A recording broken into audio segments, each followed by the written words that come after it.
terus tiba-tiba ada suara langkah kaki di tangga gitu, itu benar-benar jelas banget. Itu kayak ada bayangan-bayangan putih gitu. Kan saya tuh lewat jalannya kayak lewat kuburan gitu.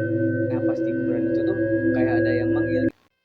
Assalamualaikum semuanya. Kali ini saya akan menceritakan kejadian-kejadian yang terjadi saat proses podcast kemarin. Sebelum podcast dimulai itu, saya bertugas untuk mencari materi-materi untuk podcast itu. Saya pun sudah mendapatkan materi tersebut. Saya langsung menyusunnya satu persatu. Nah, ada satu cerita yang si ceritanya tuh tiba-tiba ngawur gitu. Sudah disusun benar-benar dari awal sampai akhir. Nah, pas besoknya itu si ceritanya ngawur, yang awal jadi akhir, yang akhir jadi awal.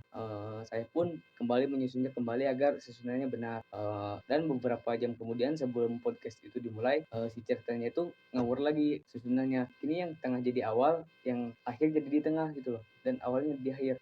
Setelah itu saya pun berpikir untuk mengarang saja cerita itu. Setelah podcast selesai, saya dan teman-teman pun kayak mendapat gangguan-gangguan gitu dari mulai suara, sosok. Nah, kami pun karena merasa ada yang janggal di tempat podcast kami itu segera memutuskan untuk pulang gitu. Nah, keesokan harinya pas si video itu diedit oleh teman saya, pas lagi diedit tuh saya kayak ada hawa itu kayak berbeda gitu. Oh, yang tadinya dingin jadi panas gitu. Nah, jam 6 maghrib itu saya pulang. Nah, pas di perjalanan pulang kan saya tuh lewat jalannya kayak lewat kuburan gitu.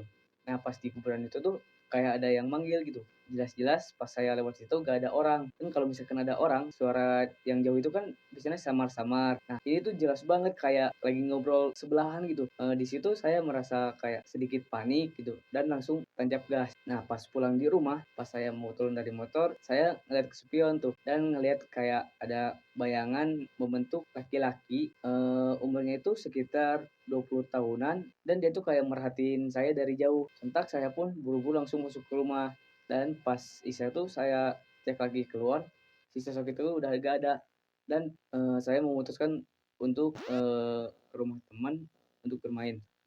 Pas mau main di perjalanan tuh si sosok itu tuh muncul lagi gitu di belakang saya kayak ngikutin gitu. Saya pun langsung bergegas masuk ke rumah teman gitu pas nyampe rumah teman.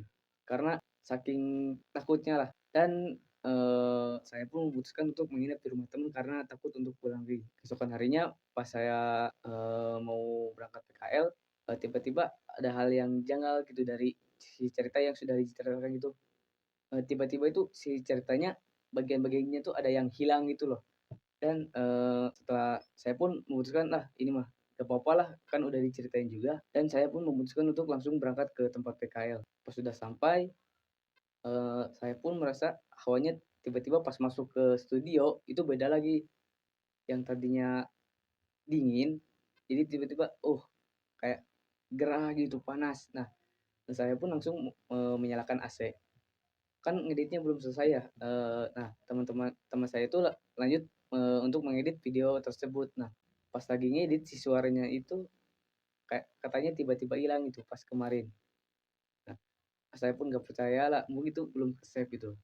Nah, pas eee, waktu pulang temanku yang satu tuh udah pulang, nah yang dulu itu lagi beres-beres di bawah. Nah, saya itu posisi di situ lagi ngedit video yang konten kuliner. Nah, pas saya lagi mengeksplor video itu, saya tuh kayak mendengar teman-teman saya yang lagi di bawah ke atas itu lagi naik tangga. Nah, pas beberapa detik kemudian, kok aku tuh bilang, "Kok teman-temanku gak datang-datang ya?" Jelas-jelas kan tadi naik tangga gitu, dicek di luar juga gak ada. Nah, pas saya sudah selesai itu mengedit video dan mengekspornya, saya pun bergegas untuk langsung pulang gitu karena ya hawanya udah beda gitu di sini tuh. Dan ternyata teman-teman saya tuh lagi nyantai di kamar bawah dan dari tadi nggak ada yang ke atas. Saya sudah pulang, sudah sampai di rumah, saya pun memutuskan untuk langsung tidur. Nah, saya tuh mimpi si sosok yang kemarin ngikutin saya tuh ada gitu di mimpi saya. Kayak menghantui kemana saya pergi, si sosok itu tuh kayak ngikutin saya gitu kemana mana. Nah, saya pun karena di dalam mimpi itu kayak terkejut, saya pun langsung terbangun lah dan untungnya itu cuma mimpi gitu. Dan saya pun langsung membaca doa-doa kayak ayat kursi dan surat-surat pendek lah, Al-Fatihah, Al-Ikhlas, dan lain-lain. Dan ternyata teman saya yang itu tuh kan yang 2 menginap, ternyata, mengalami hal yang sama gitu, diganggu oleh sosok-sosok yang berada di tempat PKM.